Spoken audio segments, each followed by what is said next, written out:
Ciao Turin. Qualche volta, in città lontane e molto diverse da te per aspetto e atmosfera, ci sembra di averti dimenticata, o piuttosto di rammentarti come una visione imprecisa nella nebbia.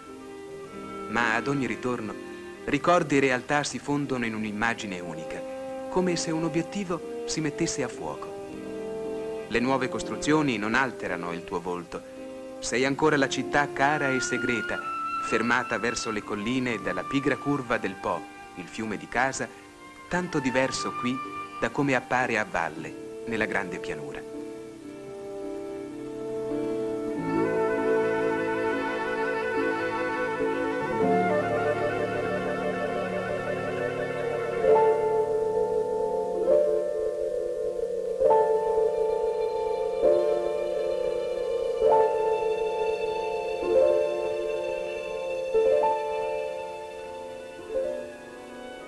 Torniamo a Superga, la collina nota per un avvenimento che mise in lutto il mondo sportivo. Ma a noi ricorda anche le gite giovanili, quando c'era ancora la funicolare invece della tranvia elettrica e gli 8 chilometri del percorso ci sembravano un viaggio.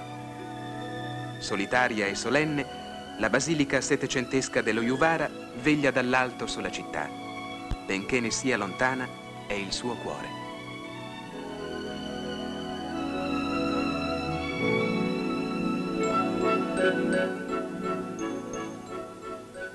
Giù, i rami spogli degli alberi si disegnano contro il cielo grigio. Una lieve nebbia ammorbidisce le immagini.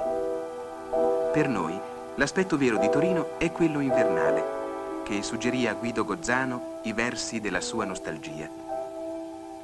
Ch'io, perseguendo mie chimere vane, pur t'abbandoni e cerchi altro soggiorno, la metà di me stesso in te rimane e mi ritrovo ad ogni mio ritorno.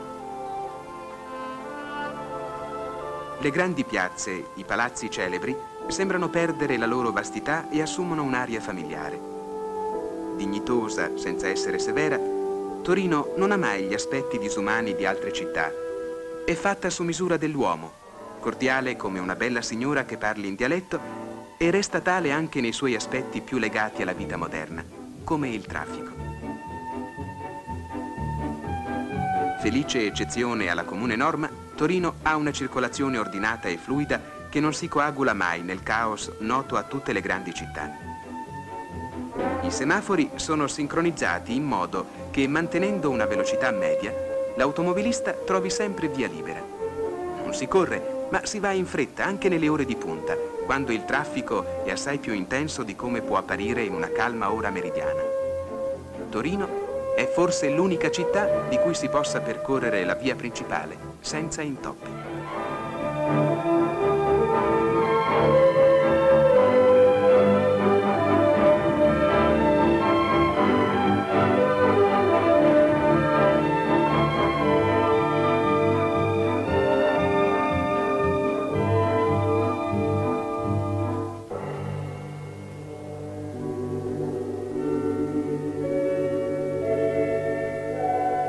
Ma la capitale dell'industria automobilistica italiana è anche e soprattutto una città da percorrere a piedi.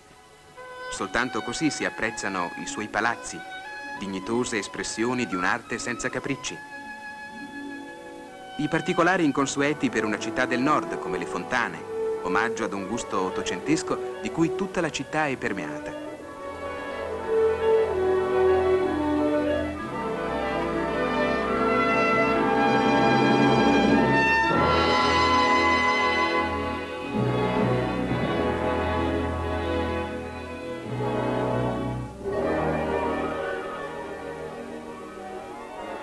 Il traffico non disturba chi cammina ed ha a sua disposizione chilometri di portici articolati in modo da consentire qualsiasi percorso.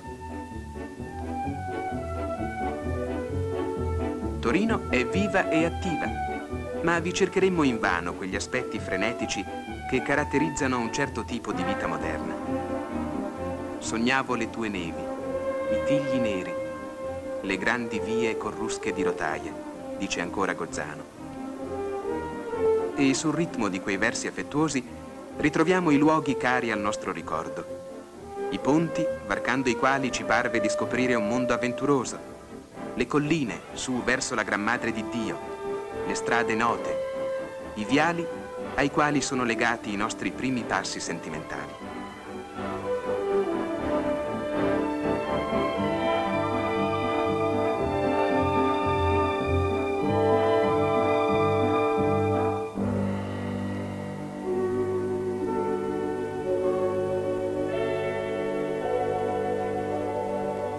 L'assetto topografico di Torino, sebbene appaia modernissimo, risale all'epoca romana.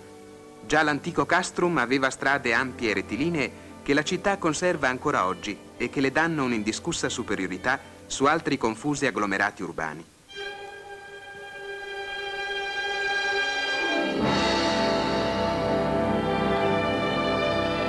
Vista dall'alto, questa sua caratteristica è ancor più evidente, come è evidente la mancanza di fratture tra l'edilizia del 7-800 e quella moderna.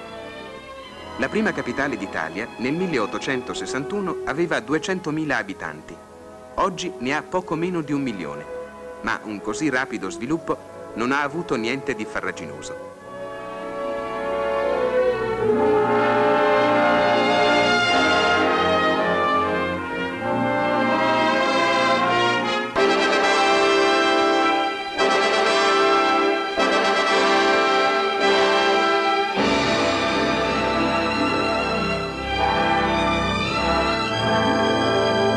Questa città, dove l'industria guarda all'avvenire, non scorda mai il proprio passato.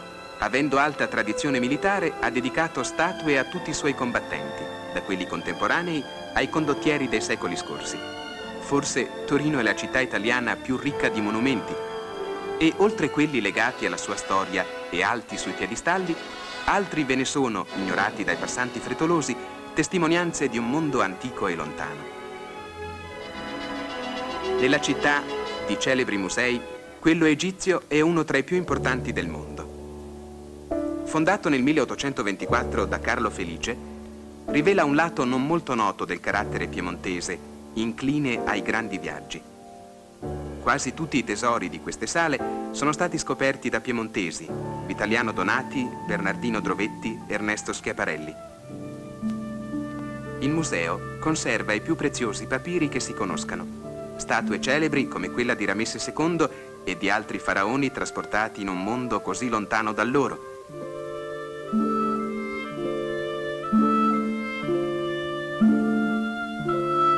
Dei senza più culto, personaggi che furono importanti 3000 anni fa e che oggi restano soltanto come raffigurazioni di un momento umano.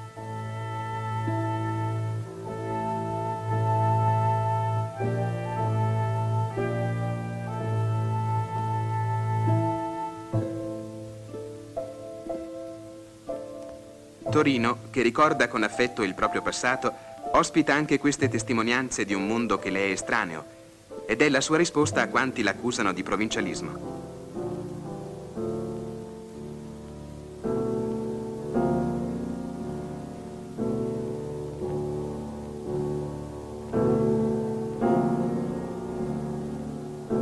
Apparentemente chiusa in se stessa, la nostra città ha mandato i suoi figli per tutte le vie del mondo. Esponente di una civiltà, capisce e rispetta civiltà anche remote.